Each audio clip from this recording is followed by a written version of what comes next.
welcome to the Bureau Asia podcast. I'm Matt Cowan, the Bureau Chief and your host, coming to you from a sticky, or as someone referred to it the other day, moist Ho Chi Minh City. Either way, it's warm and it's wet, which of course is typical for this time of year. The rains have well and truly come. So if you've booked those tickets to Vietnam and expect to find yourself on the streets of our fine city sometime soon, there's no need to fear. Although when the rains fall, and when I say fall, boy does it fall. I've never seen anything like it. Which reminds me, just a quick shout out to the lovely people of Tuduk in the, eastern part of the city, around about 15 kilometres from where I am. They copped a deluge this past week. And if you follow social media in or about Vietnam, you will have seen the videos of the torrent of water flowing down the streets over there, taking everything and everyone along with it. Hopefully no one was hurt or worse. I haven't heard anything about that, but there was quite a funny meme I saw getting around not long afterwards using the Titanic theme song and taking the piss out of how Saigon 1 minute can be quite glorious and dry. Then the next, literally the next, an absolute shit show. Very funny. Well done to whoever did that. But yes, boy, oh boy, does it come down when it wants to. Having said that though, just as fast as it drops on you, it disappears as quickly as a Boivian bag snatcher into the night. And that, my friends, is very quick. So don't let the rains turn you off. The monsoon just offers up another charming aspect to the city. There can be a romantic element to it as well, don't you think?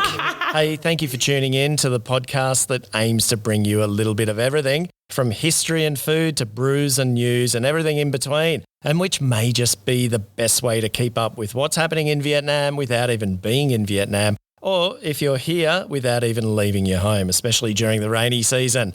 I hope you enjoyed the last episode, and without blowing my own trumpet or tooting my own horn, it seemed to be received pretty well. The channel burst onto the Great Britain Places and Travel Apple Podcasts lists at number 74 with a bullet. That was a nice surprise to wake up to in the morning after it was published. I'm not sure where it's at now. I haven't checked in the last half hour or so. And thanks heaps to those of you listening over there in the UK. I really appreciate it. Feel free to get in touch with me if you have any topic ideas or want any questions answered about Vietnam, and I'll do my best to answer them for you.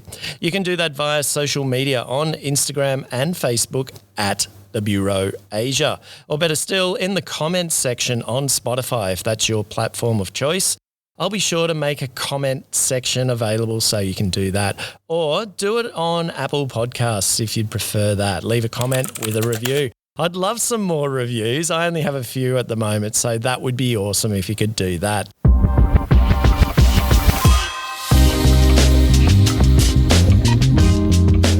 Hey, I came across a very interesting, I guess you'd call it a publication, this week by Richard Burridge here in Ho Chi Minh City.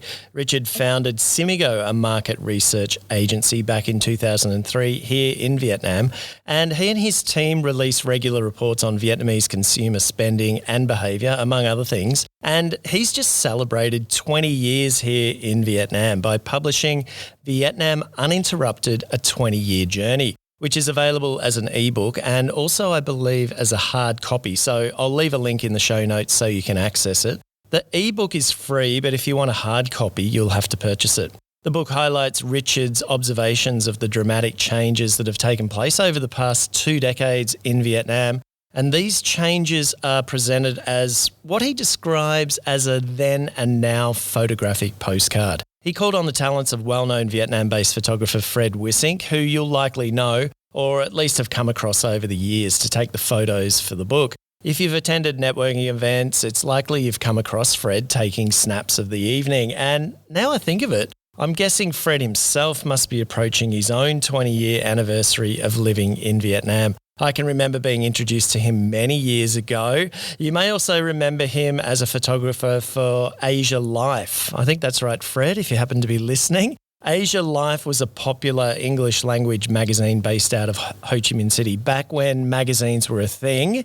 Doesn't seem like that long ago, does it? And they were super useful at the time, I guess, until Facebook kicked off here around 2014. Boy, Years are flying by. I can't believe it. Back then, Facebook wasn't accessible here without a VPN until around 2014. And I can remember having to use a workaround to access it all the time. And then the authorities lifted that ban around, as I said, 2014, which basically sounded the death knell for publications like Asia Life and Word magazine. Do you remember that one? Although they both managed to hang on until around 2018 from memory. They were fun and super informative magazines that we all look forward to being published each month. Again, I'm being biased as I was the managing editor of Word for a time. But yeah, get your hands or eyes on Richard's 67-page dossier of what is a very insightful snapshot of the development of Vietnam over the past 20 years. Now, let me just pull out a few things that caught my eye when I was looking through it. Where are they? Okay, here they are. Back in 2003, 10,600 cars and 1,400,000 motorbikes were sold. Okay, 1,400,000 motorbikes. There were still a few back then, 20 years ago. But in 2023, 375,000 new cars were sold and a whopping 3 million motorbikes. Also, in 2003, domestic tourism was in its infancy with just, okay, they say just here, 13.5 million trips taken per annum compared to 85 million trips taken per annum just before COVID hit. I'm not too sure what it's at the moment, but I think it's pretty, domestic tourism I'm talking about is pretty much back to pre-COVID levels in Vietnam. And one more, let me see. Okay, back in 2003, just 24% of households had a monthly income of $500 compared to 2023. That figure was up to 70% of households that had or have a monthly income of $500. So there you go, some interesting numbers. I'll let you deep dive into those yourself. And as I said, I'll leave a link in the show notes so you can knock yourself out.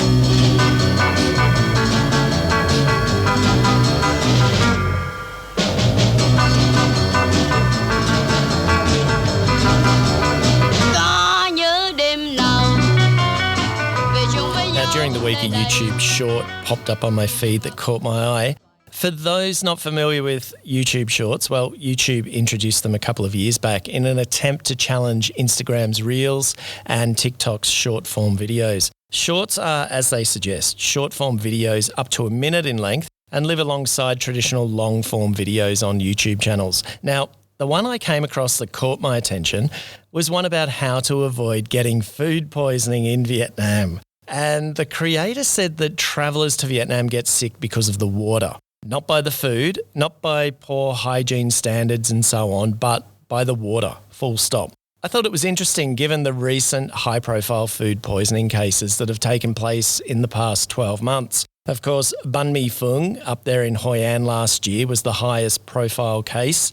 Banh Mi Phuong is of Anthony Bourdain fame. He put her on the map and allegedly discovered her. And just recently at Banh Mi Go Bang in Dom Nai, just north of us here in Ho Chi Minh City, where close to 600 people fell ill from what was found to be caused by salmonella and E. coli.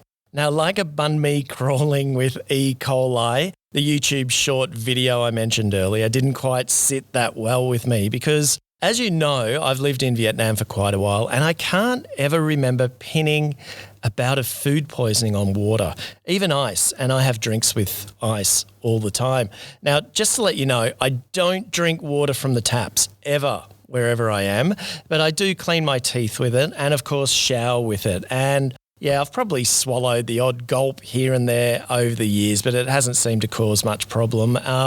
But I just don't think water is the sole cause of, for want of a better word, the shits. So it prompted me to ask the Bureau Asia Facebook group followers what they thought. And I, threw up a poll to see what they thought. Now, disclaimer, this poll didn't seem to resonate with Bureau group members. Only, a couple of handfuls voted, 12 to be precise. So I put it down to the algorithm. So unfortunately, it doesn't really tell us anything, but the overwhelming response was that food cleanliness, for example, food not washed properly or stored properly, is, they believe, the main culprit in getting the Saigon squirts. Some comments included one from Fatini. Hi Fatini, thanks for commenting. Thank you for participating regularly on the Bureau Asia channels. And Fatini said it would be caused by a combination of things. Water, poor hygiene, poor food cleanliness, dirty plates and cutlery. And she says it also seems worse in the rainy season. Dan from the UK said that the worst case of food poisoning he's had by far was thanks to a 5-star hotel breakfast buffet. Ooh, that sounds messy. But if you were ever going to get sick like that, I reckon it would probably be one of the best places to get it. He also said he can't remember getting sick eating street food in the early hours of the morning, even with cockroaches and rats running about. Now, I don't know whether that had anything to do with the condition or the state that Dan was in at those wee hours of the morning. He's a DJ after all. Now, speaking of rat, I ate some last year down in Sardec. There's a video of it, so pop over to YouTube after this at the Bureau Asia and check it out. And finally, cheerio to James, who messaged and said he was going through a few tummy troubles of his own at the time of the poll. I hope you're feeling much better now, mate. So let me know your terrible tummy travel stories. The more gruesome, the better. Doesn't have to be when you were traveling in Vietnam. It could be anywhere else. And you can do that by commenting on Spotify. You should be able to see a comment section there for that, or comment in the Facebook group or on Instagram at the Bureau Asia.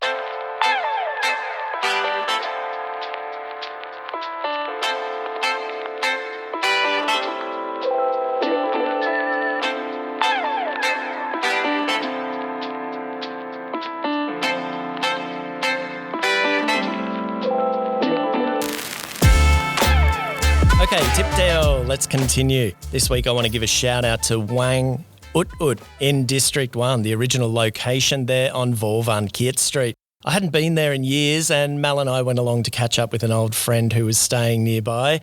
I can remember when Ut Ut opened for the first time. Of course, the three lads, Tim, Albin and Mark, I think it was, opened it. And it was like the first American-style barbecue joint in Saigon. I think I'm right by saying that. Let me know if there was a place like it before my time. There might have been others of that style, so let me know. But yeah, an Aussie, a Frenchman and a Yank open a barbecue joint in Saigon. It has the makings of a ripper joke, doesn't it? Well, it was no joke and they smashed it out of the park. I think it opened around 10 years ago. Again, I could be wrong. Let me know if I am. But I remember the building it's in now. Before it was Ut Ut.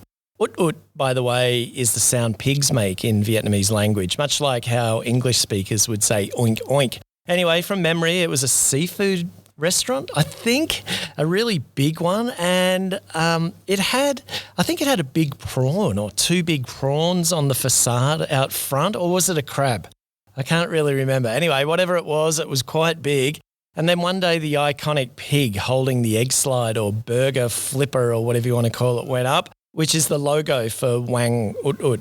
They were great times back then. A lot's happened with those guys over the years since. But I'm glad to see Wang Ut Ut still kicking, and it was good. We had the tasting platter with just about every land animal known to man on it. It wouldn't be American barbecue without that, would it? And we had that between the three of us. So the bill came to something like 800,000 Vietnam dong, give or take, with a couple of drinks, I think. Maybe a little bit more, but it was tons of food and the staff are really friendly. One thing though, it's noisy. It's quite rowdy. You probably wouldn't take a baby along or your grandma or both. But hey, it's an American barbecue joint and it's worth checking out.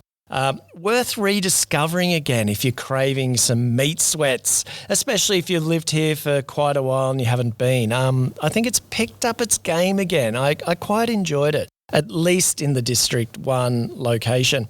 Also worth mentioning, just a few doors along, is Dilo's Bar.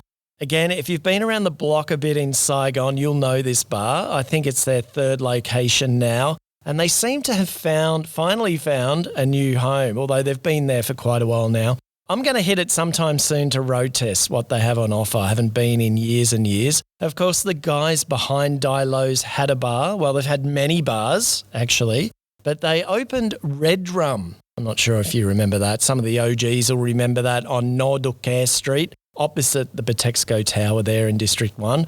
All those years ago, you might remember that. It was like multi-floors. There were pool tables, dartboards. There was live music. It was a great bar. It just didn't last all that long, unfortunately. I think it was just sort of a bit of a victim of being before its time, if that makes sense. It came along just before the bar boom here, perhaps sort of 2014, 2015 onwards.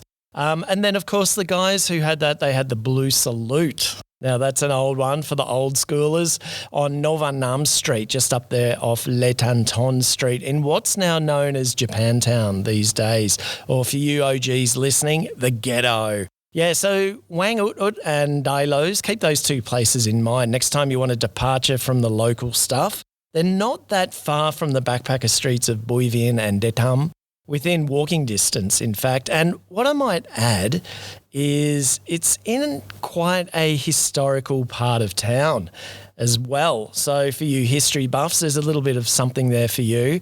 But given that there is a lot of history, perhaps that's best left for another episode. But what I will say is the area that Wang Ut Ut and Dilo's is in used to be part of Saigon's salt market back in the French colonial period. Yeah, there was a massive salt market here apparently, and the boats used to come up the canal just there off or from the Saigon River. In fact, the remnants of the old market are still there, and if you go to Google Maps, you'll find in the vicinity of Ut Ut and Dilo's, Jo Gaumui, literally Market Bridge Salt. Flip that around, it becomes Salt Bridge Market. And also if you look carefully along there, one of the old signs remains which says Jo Gaumui.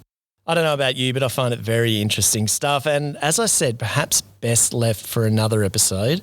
Oh yeah, and also, having said that, now I've got another thing that's just popped into my mind. The area was also Saigon's biggest wholesale fruit and veg market back in the day before it was relocated out to the massive Bendian market in District 8, not too far from where I am actually. The fruit and veg that you see for sale along Goyang or Gozang and Gobak streets, if you've been in and around the backpacker area and if you're familiar with that, you'll see fruit and veg sellers lined up along the road there. Well, that's a hangover from those bygone days. And I also need to mention that the same location was home to the city's biggest abattoir during the French colonial period. So there you go, a very historical area. There's a lot more to it than meets the eye.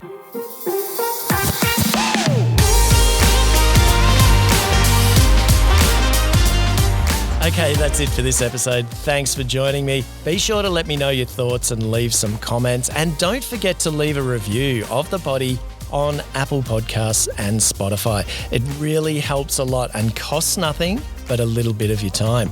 I think I'm going to hit the pool and cut some laps and see if I can work off some of that pork from Wang Ut Ut.